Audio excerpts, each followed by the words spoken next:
outstanding. I thought about how Extension has changed since I arrived, which was just after the glaciers receded. And I thought, I wonder if we can project into the future from those changes. So that's, and I'm thinking of 3 areas: our methods, our content, and our values. Methods. Here I think of the projects that Steve and Karen and I originated when we first arrived on campus. I was the first extension specialist hired into an integrated position where we were going to be tenured on by the Madison campus. And really early on we realized we have to have data-based projects so that we aren't doing one set of activities for extension and a different set for the campus, or we're never going to survive.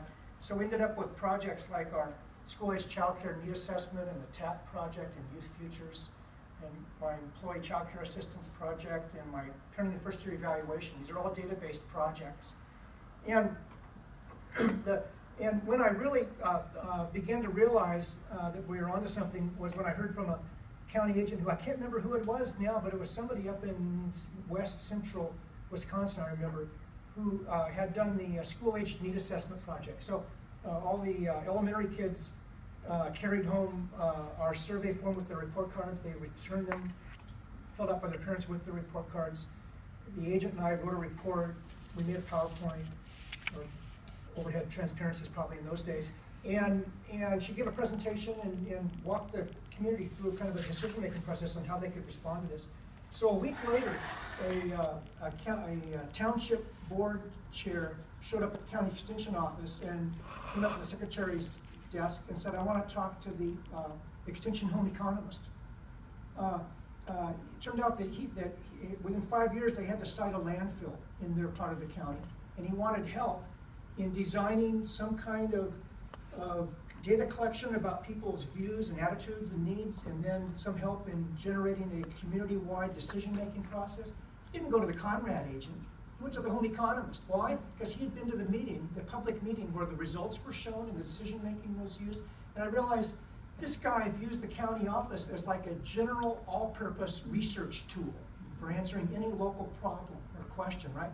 It's like, I think of tractors with a power takeoff, you know, and there's like 3 dozen different implements you can attach to that power takeoff, right? It's an all-purpose tool. And he saw the county extension office as this all-purpose local research wing of the state university. And I thought, yeah, that's my vision of the future as well. And we've been working in that direction, and the county agents are like way more savvy on how to use data now than they used to be. We've also been, and that's half of it, is us continuously raising their expertise. The other half is that we've been getting some of our campus colleagues more and more interested in doing work. And Linda Roberts is an example, who's not even being paid to be here, but she can't stop herself from wanting to work with our county agents, right? And as time goes on, my vision of the future is that on the Madison campus, faculty from all kinds of departments, not just the School of Human Ecology, are going to see our county network of offices as something they want to be involved with. And why? Because they are public professors in a democracy and they want to do good with their work. Now, there's always going to be professors who don't do that, and I don't really want our nuclear physics professors up working in Adams Friendship.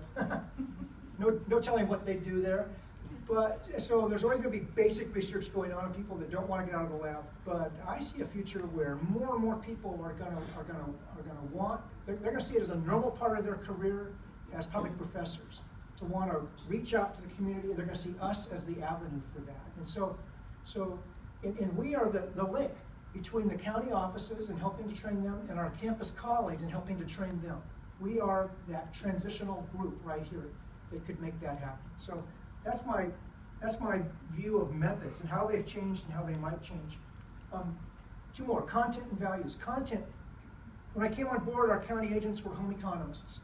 And my school on campus until recently had been the School of Home Economics. And we had extension specialists in things, really, in the School of Human Ecology, like how to make clothing and how to remove stains from that clothing.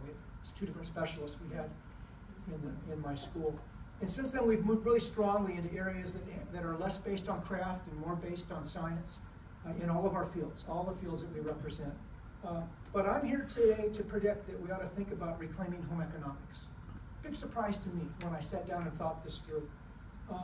The biggest reason is that in my prediction, the household economy, which, by the way, can anybody tell me why that's a redundant phrase? Yeah, that's what economy means. Yeah, Ecos, the house, the home. Household and economy have the same Greek root word, As oikos. does ecology. Yeah, and ecology as well, same root word, right? You want anything else made up? There you go. Home economics is a redundant term. They mean the same thing to the Greeks. The household and the economy are the same thing. We're the people who represent that idea today. I think it's going to become, how do I put this?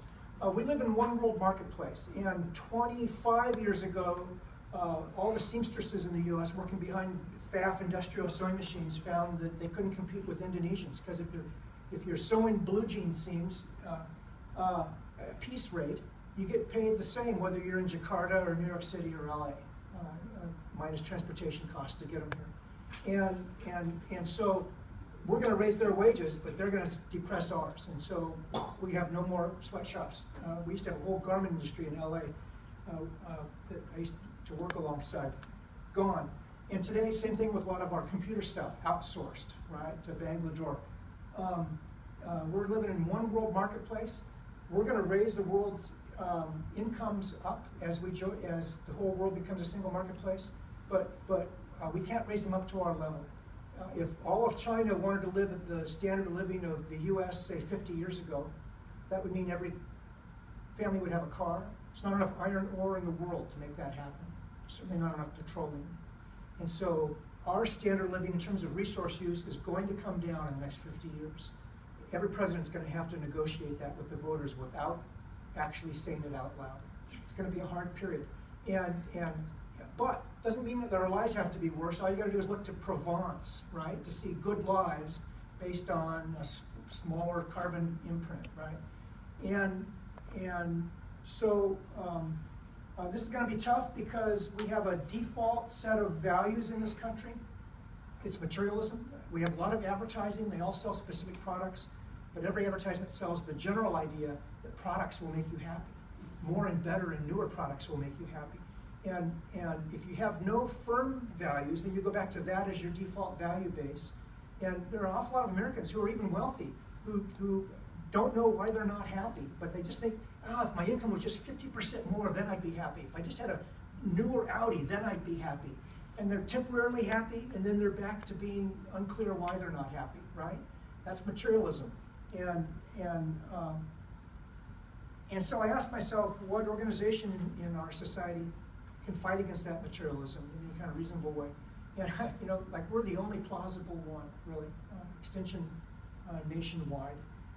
And so I think, how do you go about negotiating, transitioning America to a world where we have high quality lives based on less energy and resource use?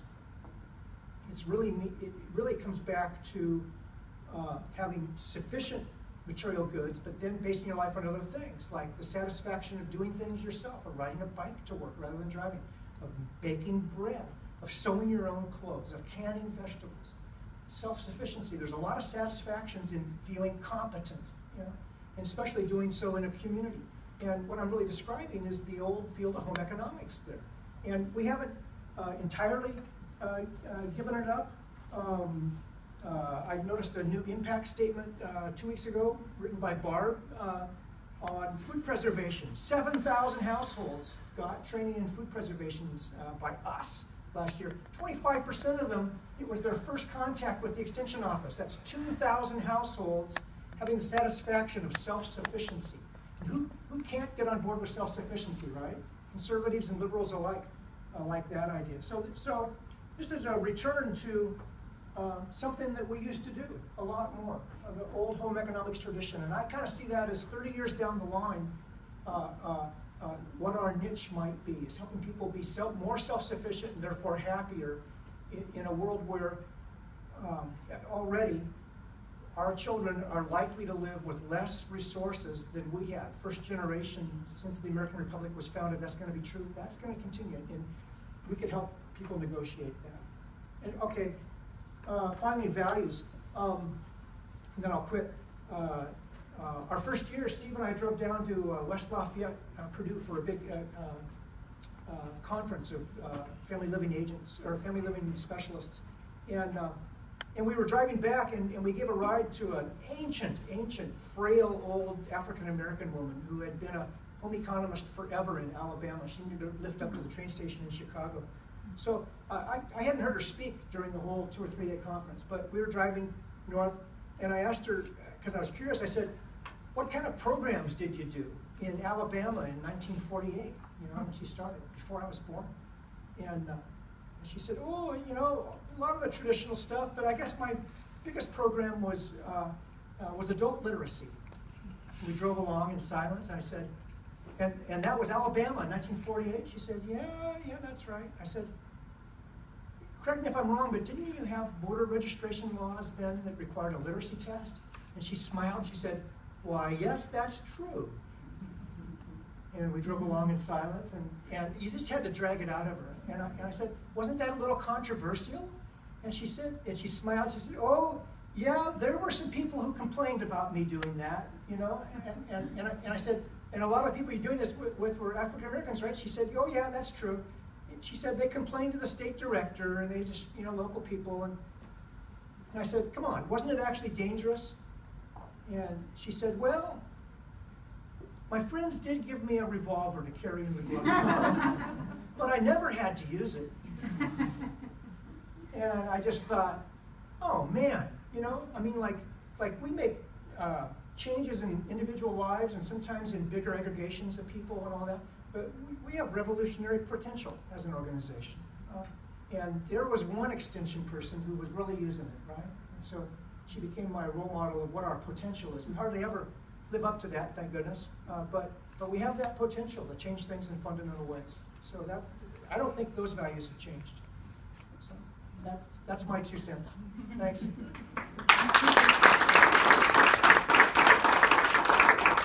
Come on up, Dave. So there's a card going around. Do we know where it is? Where we're expressing our individual thoughts to you. But we do have a certificate from Interim Chancellor Aaron Brower, Oh, good. Rick Clemmy, and myself. That's great. So do you want to read it, or do you want me to read it? Oh, it's too embarrassing. All right, I'll read it. Your colleagues, clients, and friends respect both your knowledge and expertise in bringing relevant evidence-based information to those who stand to benefit most, families and communities. Most notably, you have given leadership to the internationally acclaimed parenting newsletter series and worked tirelessly to improve the availability and quality of childcare in Wisconsin.